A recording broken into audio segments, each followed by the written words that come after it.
Nissan Gran Turismo Racing model code R35 is a wolf in sheep's clothing, willing to step into the octagon anytime against any opponent.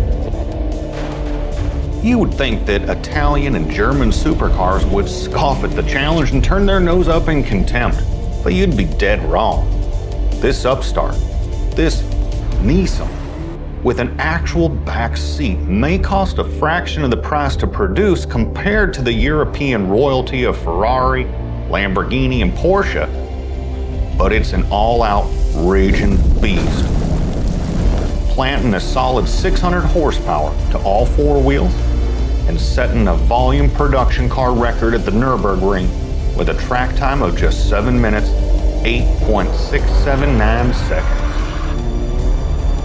Now this is a story of David versus Goliath. However, this David grows into becoming a Goliath himself. Instead of only harnessing raw brute force, he learns to harness speed, precision, and true automotive excellence. We're going to travel back in time and discover how Japan gave birth to an icon.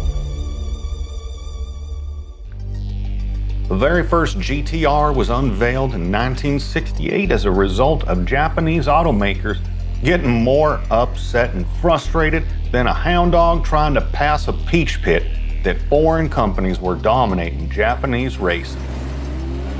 Prince Motor Company, being an automaker from Japan which eventually merged into Nissan in 1966, tasked Shinichiro Sakura with planning an all-out assault on the foreign automakers.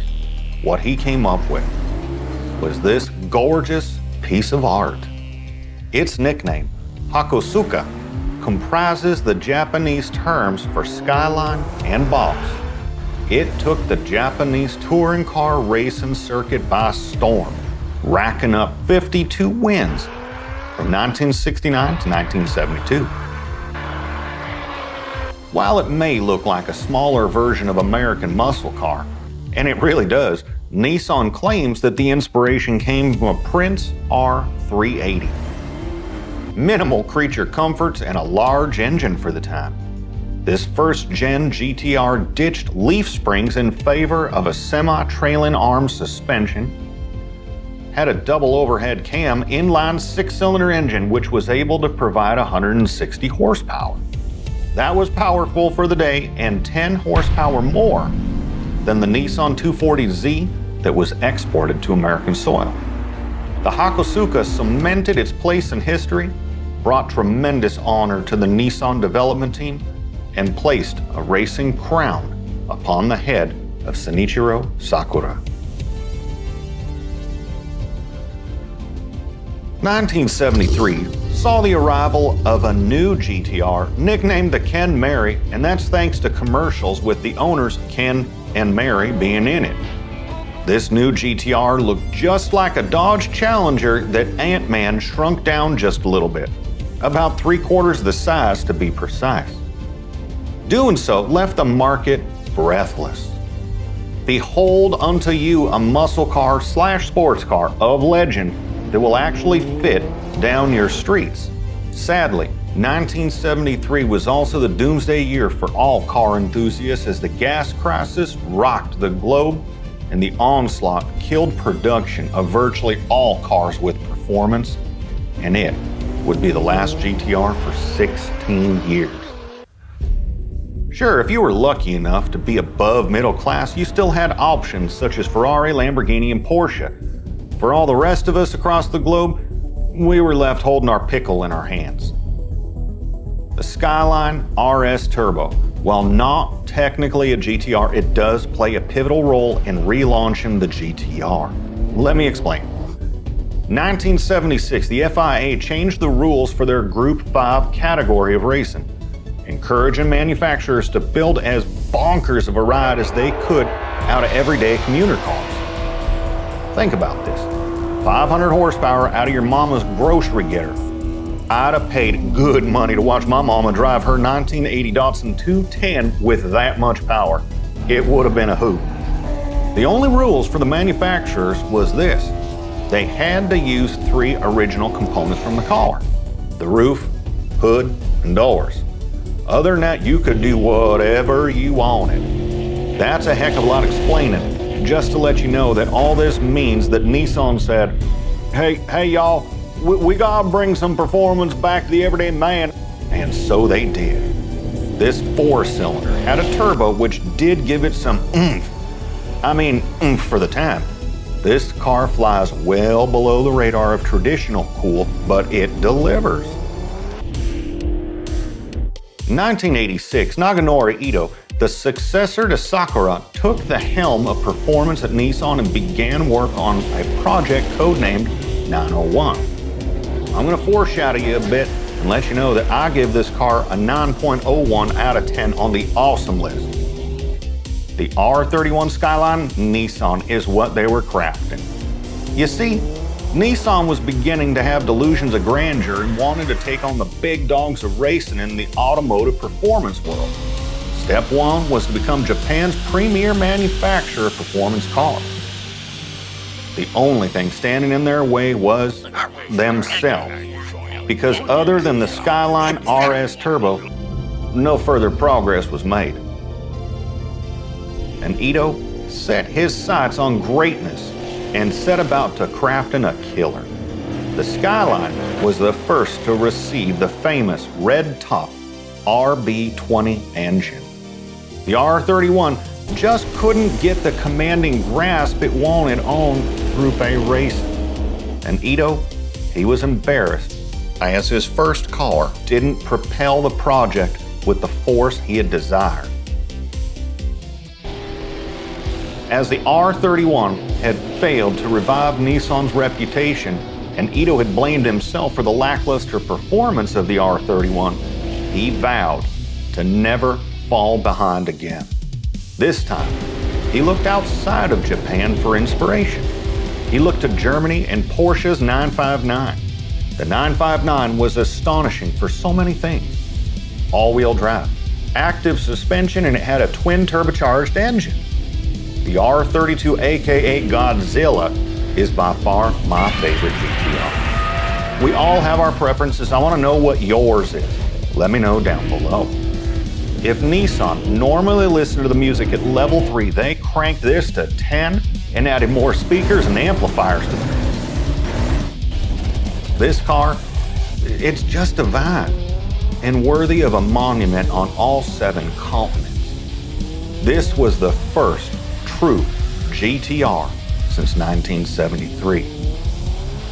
Nissan suffered some growing pains along the way, but it was worth it as the R32 won every single race for 4 years that it was entered into, 29 in total.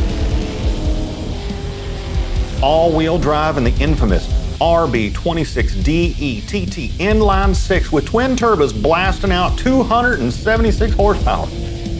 That's the horsepower rating it was given due to the gentleman's agreement that the Japanese manufacturers had struck amongst themselves.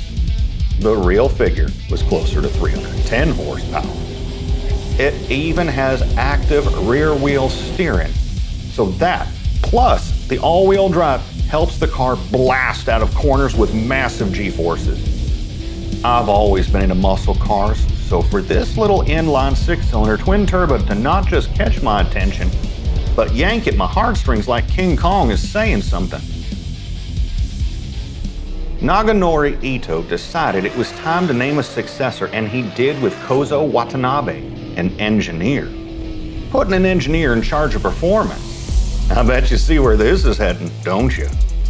The R33 is more of an evolution rather than a revolution. By 20 seconds, this car smashed the R32's Nürburgring time. This is where the GTR, as most of you know it, took shape. It became a faster and more stable car thanks to highly improved body stiffness, better weight distribution, and optimized traction control, which was provided by the new all-wheel drive system called ATT-ESA E-TS Pro. While the engine is still the RB26DE with the twin turbos and the same horsepower output, the modification to the body was undeniable. The R33 completed the Nürburgring in exactly 7 minutes, 59 seconds, making the R33 the first production car to break the 8-minute mark. In 1995, the GTR received an improved version of the rear-wheel drive steering called Super HICAS. This version used electric actuators in lieu of the hydraulic system to steer the rear wheel.